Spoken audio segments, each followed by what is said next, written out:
location, location.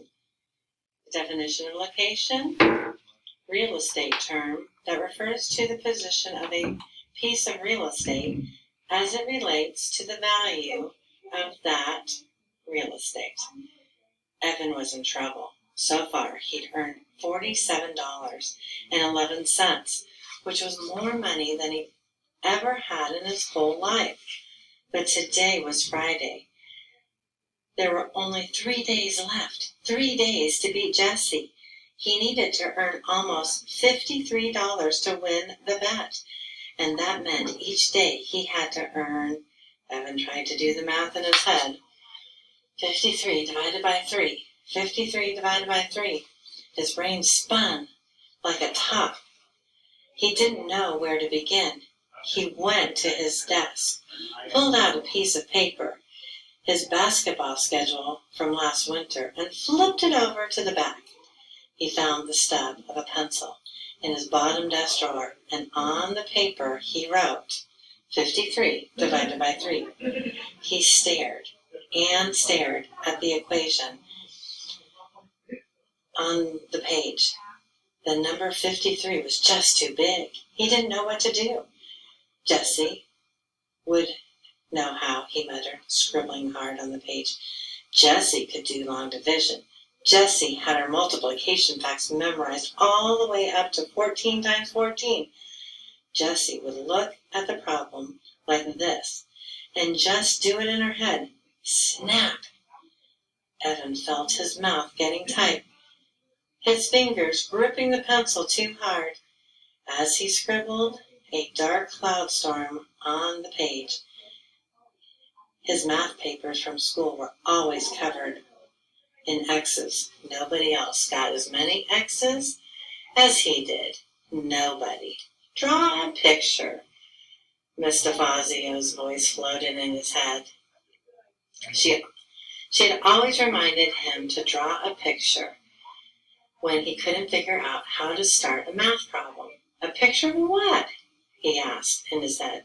Anything, came the answer. Anything? Yes, anything, as long as there are 53 of them. Dollar signs, Evan decided, to draw dollar signs. He started to draw 3 rows of dollar signs. 1, 2, 3, he counted as he drew. 4, 5, 6, he drew. By the time he reached 53, his page looked like this. There were $17 signs in each row, and then those 2 extra dollar signs were left over. Evan drew a ring around those 2 extras, $17 signs, and 2 left over. Evan stared at the picture for a long time. He wrote Friday next to the first row, Saturday next to the second row, and Sunday next to the third row. Evan looked at the picture. It started to make sense. He needed to make $17 on Friday, $17 on Saturday, and $17 on Sunday, and somewhere over the 3 days, he needed to make 2 extra bucks in order to earn $53 by Sunday evening. Evan felt his heart jump in his chest. He had done it. He had figured out 53 divided by 3. That was a 4th grade problem. That was 4th grade math, and he hadn't even started 4th grade. And no one helped him. Not Mom, not Grandma, not Jesse. He'd done it all by himself. It was like shooting the winning basket in double overtime. He hadn't felt this good since a lemonade war had begun. But $17 in a day? How was he going to do that? Yesterday, he made $45. But that was just because he'd had help and free supplies from his friends. They weren't going to want to run a lemonade stand every day, especially on the last day of summer vacation. He needed a plan, something that would guarantee good sales. The weather was holding up, that was for sure. It was going to hit 95 degrees today, a real scorcher. People would be thirsty, all right. Evan closed his eyes and imagined a crowd of thirsty people, all waving dollar bills at him. Now, where was he going to find a lot of thirsty people with money to spend? An idea popped into Evan's head. Yep, it was perfect.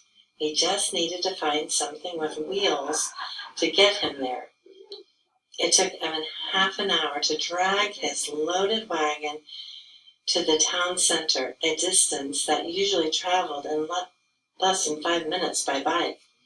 But once he was there, he knew it was worth it. It was lunchtime, and the shaded benches on the town green were filled with people sprawling in the heat.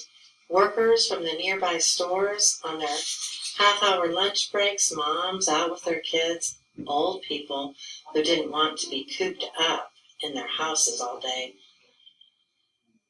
High school kids and skateboards whooshed by. Preschoolers climbed on the life-size sculpture of a circle of children playing Ring Around the Rosie. Dogs lay under trees, their tongues hanging out. Pant, pant, pant. Evan surveyed the scene and picked his spot right in the center of the green where all the paths met. Everyone walked across the green would have to pass him, and who could resist lemonade on a day as hot as this?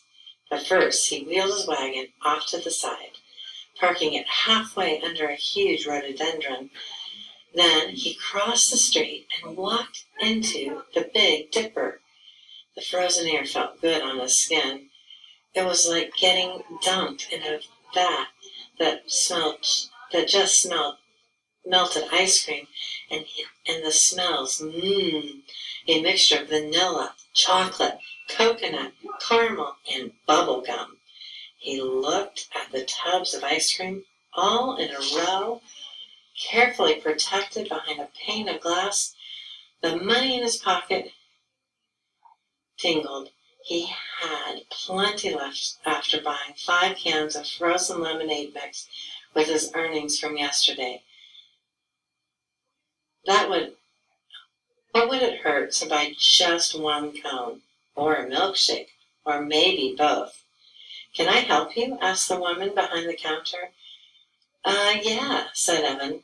He stuck his hand in his pocket and felt all the money, bills and coins, ruffled between his finger. Money was meant to be spent. Why not spend a little?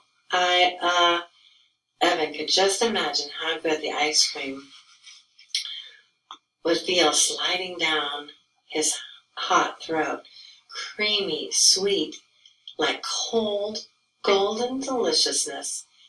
He let his mind float as he gazed at the swirly buckets of ice cream. The sound of laughter brought him back to earth in a hurry. He looked around. It was just some girls he didn't know at the water fountain, but that sounded like Megan Moriarty.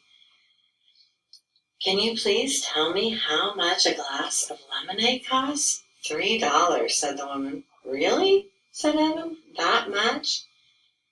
How big's the cup? The woman pulled a plastic cup off of a stack and held it up. It wasn't much bigger than the 8-ounce cup Evan had in his wagon. Wow, $3. That's a lot, said Evan. Well, thanks anyway. He started to walk to the door. Hey, said the woman, pointing at the ice cream case. I'm allowed to give you a taste for free. Really? Said Evan. Then, could I taste the strawberry slam? The woman handed him a tiny plastic spoon with 3 licks worth of pink ice cream on it. Evan swallowed it all in 1 gulp. Ah! Back outside, he got to work. First, he filled his pitchers with water from the drinking fountain. Then he stirred in the mix. Then he pulled out a big blue marker and wrote on a piece of paper, $2 per cup, best price in town. He barely finished setting up when a customer started lining up. and they didn't stop. For a full hour, he poured lemonade. The world is a thirsty place, he thought, as he nearly emptied his fourth pitcher of the day. And I am the lemonade king. Later, Evan would think of something his grandma said, "Pride goeth before a fall." When Evan looked up, there was Officer Ken, his hands on his hips, looking down at him. Evan gulped. He stared at the large holstered gun strapped to Officer Ken's belt. "Hello?" said Officer Ken, not smiling. "Hi," said Evan. Officer Ken did the bike rodeo every year at Evan's school. He was also the cop who had shown up last fall when there was a hurt goose on the recess field. Officer Ken was always smiling. Why isn't he smiling now? Evan wondered. "Do you have a permit?" asked Officer Ken. He had a very deep voice, even when he talked quietly, like he did now. "You mean like a bike permit?" That's what the rodeo was all about.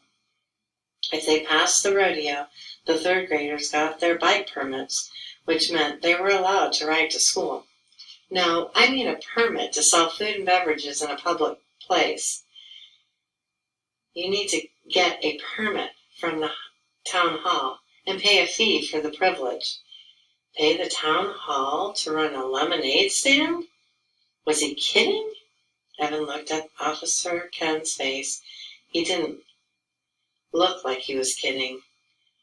"I didn't know I needed one," said Evan. "Sorry, friend," said Officer Ken. "I'm going to have to shut you down. It's the law."